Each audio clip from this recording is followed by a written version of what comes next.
Mouse TV, myself Theo Kane, hope everybody is good. Hold tight the Slime Alliance, the Slime Renegades and everybody else that's locked in for some Toy Talk Tuesday. And before I get into today's subject, I want to say a massive thank you to everybody that's jumped on the channel recently. And I know that's like a really generic thing to say, like a lot of YouTubers like intro the videos saying that kind of thing, but like I really do mean it, because I spend a lot of time creating these videos and trying to make them so that they're engaging and interesting and think up subjects and stuff that people actually want to hear, want to talk about and want to discuss in the comments below. So it really does mean a lot that you've come to the channel and that you've subscribed. We hit 7K the other day, which is awesome. Had a few hundred subscribers since then, so it looks like we'll be hitting 8K as well towards the end of the year, which would be fantastic because I really want to get that 10K accolade on my YouTube. So yeah, man, just want to say a massive thank you to everybody that's jumped on this shit recently, that's got involved in the comments below, that's gave me subjects to talk about. I really do appreciate it, so thank you so much. So the thing that I want to talk about in today's episode is something that I kind of touched on ever so slightly in a very recent video that I did when we were talking about like you're too old to collect toys, where I see people on toy groups jumping on stuff and wanting to buy it and start collecting something that they see other people collecting just because it's selling for a lot of money at the minute. And a few other things that's along them same lines, along that same subject. And like a lot of the things that I talk about on Toy Talk Tuesday, I'm eliminating anybody that's buying stuff to make money. I'm not talking about toy traders when I talk about this stuff. Toy collectors and toy traders are two different things. You do get a lot of people that do both. They collect and they buy to sell, but they also collect for themselves as well. But that's not what I'm talking about. I'm not talking about people that's buying things as an investment or buying things to sell on their Toy Fest stall or to flip and make a bit of money to buy something else or any of that. I'm eliminating any kind of people that are buying stuff for their financial gain, for their financial monetary value, anything like that. That's not what I'm talking about today. I'm talking about actual toy collectors specifically doing this. So I'm talking about people that decide to start collecting something because they see other people collecting it on a toy group, on a social platform or something like that. They didn't have no interest in it before, but now they've seen people collecting it and now they've decided that they want a bit of that. They want to get involved in that discussion that those people are having. They want to buy some of those things. They want to post pictures about them. And I do also see this as a very conflicting situation because all of us as toy collectors will have seen something that we never knew about before. We've seen someone else collect it and we've thought, oh, that's awesome. I want a bit of that. I need one of them. And as toy collectors, the majority of us are like real slaves to that plastic crack addiction. So I really do get it when you see something else that like appeals to you and is popping and you want to be a part of that and you want to buy it and trade it and be a part of that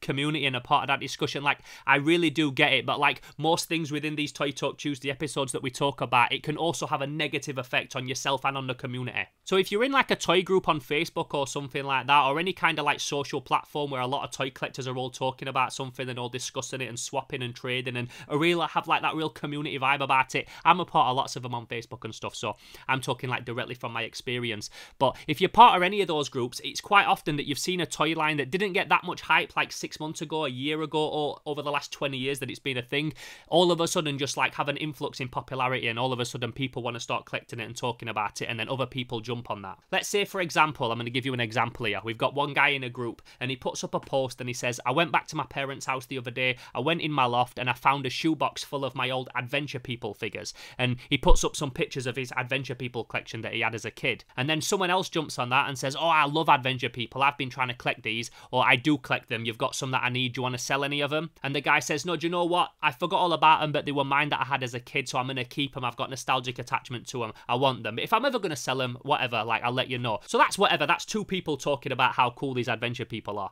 And then someone else sees them talking about it and they go, oh, do you know what, I've never heard of them before, but I wouldn't mind some of them, they look awesome. And then someone else sees them people talking about it and they're like, oh yeah, they do actually look awesome. And then all of a sudden there's 3, 4, 5, 6 people all on eBay looking for Adventure People. And then there's 7 and there's 8 and there's 9 and there's 10 and there's all these people that have got no nostalgic attachment to these, probably never even knew they existed, might have seen them once in passing or paid no attention to them or knew that they existed and never cared. Now all of a sudden deciding that they do care and are wanting to spend money on them because they want to be part of that little hype train that's going on at the minute. Very small hype train, like I said, these are toys that have been out for 20, 30, 40 years, but you know what I'm saying, this is something that people have all jumped on all of a sudden out of nowhere, and you've got people that are jumping on these and all of a sudden showing interest in them when they never did before. So not only have you now got a bunch of people all buying a toy line and spending money on it that they were never interested in previously to this also means that now there's a bunch more people that are buying them on eBay, boosting up the prices of these things, things, and a lot of them are all coming from people that never really had any attachment or care about them before in the first place. It's all come from nothing. It's all come from one post, one little bit of post that generated a bit of hype on a Facebook page. And then this also leads to stuff that I've talked about in other Toy Talk Tuesday videos, where people start hyping up and jacking up the prices of things that don't warrant it. Now, all this stuff is just art, it's just plastic old toys. None of it's really worth more than anything else on paper. It's all just made from the same material and stuff like that. But this is how stuff becomes more popular, becomes more valuable, becomes more rare, becomes more sought after, and the prices get hacked up because all of a sudden something that nobody cared about is now worth money again. It's like art, it's interpretive, it's whatever you want to spend money on it. But if a few people start hyping it up, then it's inevitable that the prices of these things are going to start going up on eBay and stuff. And like I've said in previous videos, it only takes like 10 people to start hyping up a line and throwing money at it and swapping between each other and generating like a price guide of what that thing's worth, and then that sets the precedent of what that toy is worth moving forward for the foreseeable future. So the adventure people are actually probably a bad example because they've always been pretty popular for a long time. They're getting more and more like sought after by people, but for the last like 10-15 years they've always been a toy that's been pretty popular. So they're a bad example to use, but I wanted to take some photos and some video footage of the ones that I've got because I look at them every day and they're cool, and I wanted an excuse to feature them in a video. But I'd at least like to hope that you understand what I'm trying to say when I give you this example, when I talk about this particular thing in this subject. Like I at least hope that you understand what I mean when I say it, that it only takes a couple of people to start hyping up something on a group and then other people want to get involved in it. But I want to talk a bit about like where that mentality comes from, and why do you think that all of a sudden a toy that you never cared about, you see some other people talking about it on a Facebook group, and then you want to get involved in that, and you decide, oh, do you know what, I want to start collecting them now. Out of nowhere, for no reason, I now want to collect adventure people. Now, I also want to make it very clear that I understand that as collectors, and especially all-round collectors like myself that collects a bit of everything, it's very easy to see something in someone else's collection and think, oh, I want one of them. I could do with one of them. Example, I haven't got a crusher. I want a Mattel crusher in my collection. All these other toy collectors have got a Mattel crusher, and I don't have one. I really feel like I should have one of those in my collection. I fucking love that design. Why don't I have one? I'm going to get one of them. Like, I fully understand that when you see something and you think, oh, that is genuinely awesome. I've always wanted one of them. It's seeing that in that collection has really given me the boost to try and hunt one down for myself. But I do also think that there's a large portion of collectors that literally only buy what they see other people buying because they think that's what's popular and that's what they should have in their collection, rather than something that they genuinely want and they've genuinely got an attachment to. Like, they might have never had it as a kid, they've got no nostalgic attachment to it, aesthetically the design of it is not even really something that they're drawn to, but they've seen other people got it, and other people like it, and other people are collecting it and talking about it, so all of a sudden they want one. And side note, this can also be pretty annoying, like without sounding gatekeepy or anything like that. If you've got something that you're into and you're collecting a line, and then all of a sudden your friend or someone else on a Facebook group or whatever decides they want to start collecting it, and then they're jumping on other deals that probably you would have jumped on, or they start messaging you like, oh, check this what I've just got. I bet you would love this in your collection. I just got it. And I'm thinking, boy, like a week ago you didn't even know that thing exists, and then all of a sudden you're trying to like make me feel jealous because you bought something that I would have liked in my collection. Because again, there's a fine line between like you introducing someone to something and them being like, oh man, that's so fucking cool, I really would like one of those in my collection now, and then them genuinely just buying something to try and like piss you off and make you jealous, or make you feel like they've got like a bit more worth now, or them having that in your collection makes them feel cooler to you. But whether it's them trying to make you feel envious or make you feel that they're more of a rad person now because they've got that, I do all think it's very much the same thing. It's all very much part of the same parcel. But I think this is something that's like a big aspect of life for lots of people, not just in the toy collecting community or even the collecting communities, like just in general. Like, people want to have something so that they look desirable to other people or look like they're on the same level as them. Like, you'll get people who come home and tell the partner like, oh, I want to go on another holiday this year. So-and-so at work has been on 3 holidays this year and we've only been on 1. I feel like a loser when she's telling me about all these holidays that she's been on. Or those people that like are the only house on a street that hasn't had a new fence that year, so they get a new fence because they want to like not look like they're letting the strip down. They want to do that whole thing of like keeping up appearances. Like, Dave got a new car, so I want a new car. Lisa got a new kitchen, so I want a new kitchen. I don't want to be the only person that's in my office where I work that hasn't had a new kitchen. All theirs looks right nice and ours looks shit because we've not had it done. That whole thing of like wanting to be on the same level as other people and seen as like an equal. It happens in the real world, it happens in all kinds of social circles, and it definitely happens here in the toy community. In our little world, it still fucking happens. Like, back in school, I remember like you wouldn't be able to wear like the high-tech trainers because you would get the piss took out of you. People would point the finger and call you the poor kid. So you had to have the Nike Air trainers, you had to have the Adidas poppers and the Kappa tracksuit and the LS hoodie and things like that. You had to fit in. You didn't want to be the person that was rocking that cheap stuff from the market, because then people would look at you and you would feel like you're the trampy kid, and nobody wants to be the trampy kid when you're in school. At least not in the school that I was in. Like, you wouldn't want to be in my school like rocking that cheap shit, because you would get the piss stuck out of you. I remember kids when I got to like secondary school buying these shoes called Rockports. They was the ugliest effing shoes that I've ever seen, but people bought them because they were fashionable and they didn't want to be the one kid that wasn't rocking them. Now I would never rock that shit. I thought they were fucking ugly, but so many people used to buy the Rockports and wear them, and I'm telling you, they were the ugliest shoes ever. And I can guarantee that so many people that bought them didn't even like them. They just wore them because they wanted to keep up appearances. And I completely get it. When you're a kid, it's whatever. You're young, you're growing up, you're like developing mentally and all that kind of thing. So becoming like a bit of a sheep as a kid is not like he's not unheard of for children. Like, I completely understand that, but it's something that then a lot of people do carry with them up into adulthood. They carry that same mind frame that they had when they was a kid of keeping up appearances to when they're an adult.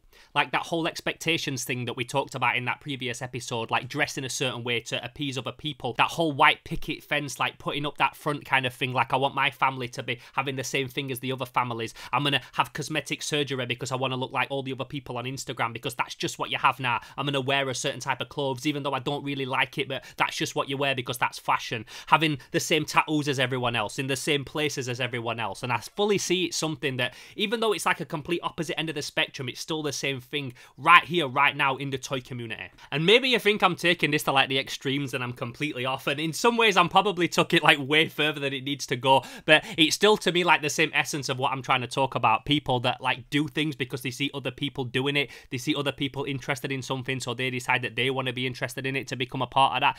And like, you might think I'm completely wrong, but honestly, this is just the way that I see it. Now, in our own little ways, a lot of us are probably a lot like this without even realizing it when it comes to our collections and the stuff that we collect and how we display them. Like, for me personally, and it's pretty well documented, I've never been somebody that wants to like collect all the stuff that's like super popular in that moment. I do like to collect real obscure lines that a lot of people don't care about, and that's pretty well documented on my channel. But something else that's also very well documented on my channel is that I don't like figures without their accessories. I don't like displaying figures or filming them or featuring them on the channel if they haven't got all their weapons and all their parts and all the accessories that they came with. Now, granted, a lot of that does come from the fact that I don't want to be displaying figures and doing documentaries about them on this channel and talking about them if they haven't got all their weapons and all their parts. I don't want to be talking about a figure, especially like in the last few years when I've been doing videos, like really trying to take it seriously and do it a lot better. I don't want to be featuring figures and toys on here talking about them, but I have half of the pieces missing, or they're broken, or they're not in a good state. Like, I want to show things in the best state possible. So there's definitely lines that I've held off reviewing because I haven't got all the accessories for the figures yet. Like, without a doubt, there's lots. So from like a toy historian point of view, I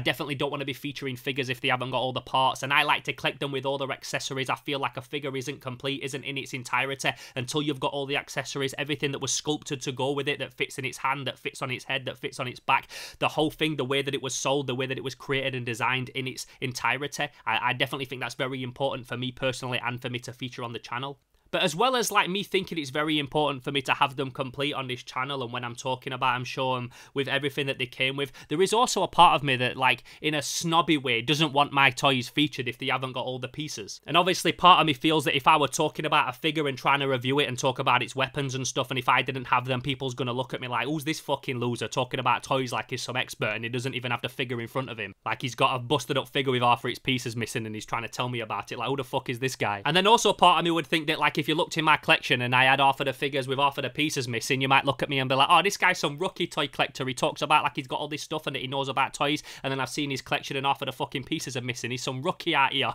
But all aside the fact that I do a YouTube channel and I review toys, because I had this mentality before I even did that, I'm definitely someone that doesn't like my collection to be seen if it's not complete, if it's busted up. I've got figures that are not complete without their weapons, and I put them in boxes because they're not ready to be displayed yet, and I've always been like that, even before I had a YouTube channel. I've just now got the excuse of that's why I need them, but even before that I was exactly the same. But then part of me also thinks that, like, does anybody really care? Is anybody really that bothered? And that's why I decided to call this video video today. Like, nobody cares about your toy collection. Nobody really cares what you've got in it or how you choose to display it or how complete it is. I think sometimes people won't care about your collection because they're too busy focused on their own, and the only time that they'd show like much interest in what you've got is if they had something that they wanted to buy off you in hopes that one day you would sell it them so that they could put it in their collection. Some people won't care about your collection because they're not into this stuff enough to care, so they're just happy to see somebody else's collection, have a look through it and find it interesting in that way, but they don't care if you've got a figure with all its weapons or not. They're just happy to see this shit. They just think it's cool to see it. A lot of people won't care about your toy collection because they're just happy that you toy collect and that they've got somebody that they can talk about this hobby with and somebody that they can share this interest with and do a bit of swapping and trading with and hook you up and you hook them up and just happy to have a toy friend. But they don't care about your collection.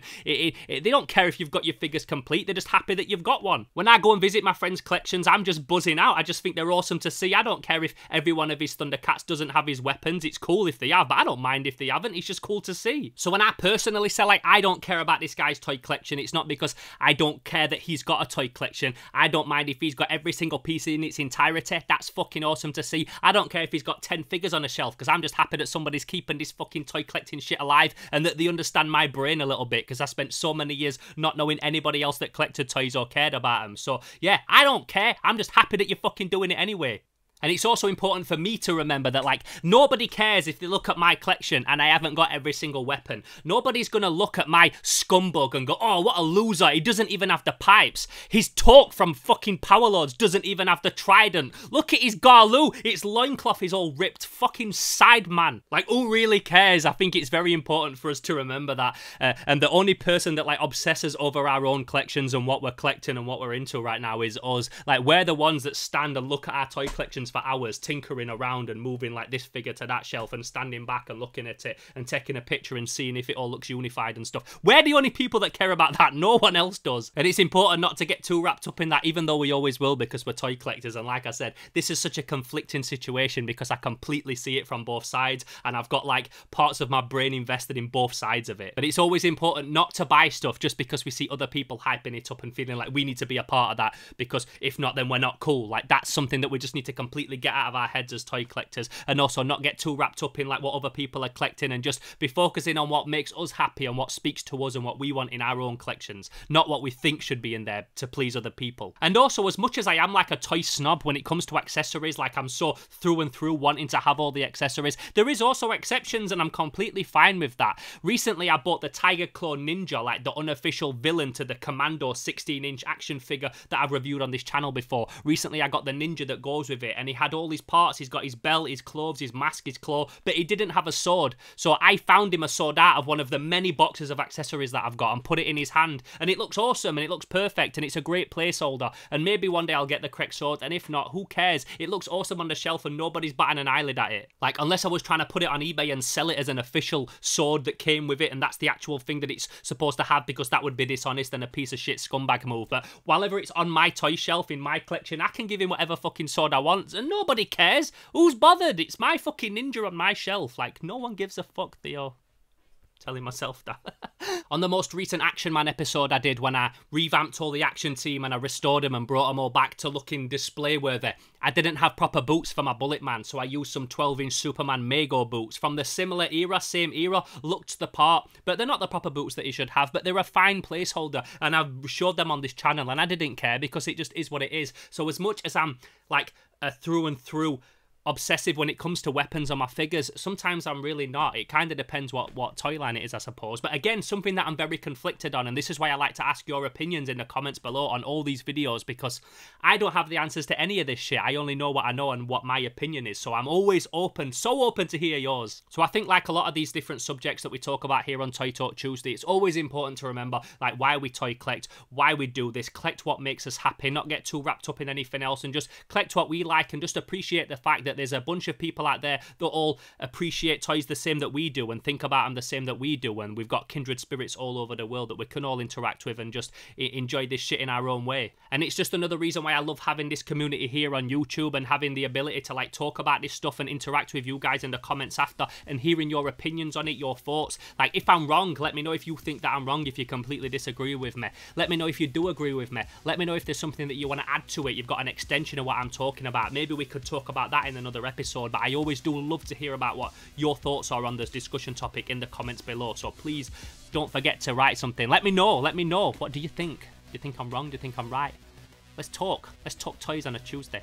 If you're new to the channel, I'm Theo Kane, this is Slimehouse TV. Every single Tuesday we talk toys here on the channel. We discuss lots of different stuff on here throughout the week. We talk about movies, games, all sorts of cool stuff, but we really love vintage, and every single Tuesday we always talk toys. Tuesdays is specifically reserved for toys. So if you're new to the channel, introduce yourself down below. Welcome to the community. Let me know what you collect, and also let me know if there's something that you'd love to see us discuss on a future episode. Like I said at the start of the video as well, I've also got a Patreon community. You can head over to patreon.com/Slimehouse TV if you want to become a part of that. If you join the Slime Alliance tier, you can get access to these videos 2 weeks in advance and some other exclusive stuff as well. And if you want to hit me up but you don't want to comment publicly, the best place to do that is over on Instagram at Theo_Kane_Slimehouse. Hit me up in the DMs, show me something cool that you've picked up, show me your toy collection, let's chop it up. If you don't want to do it publicly, that's the social media that I'm the most active on, and that's the best place to hit me up if you want to contact me. So I do hope you've enjoyed this video today. It was definitely one of those today that I didn't really have like a definitive question and a definitive answer. I just wanted to talk about this in general, which is why I urge you lot to get involved in the comments below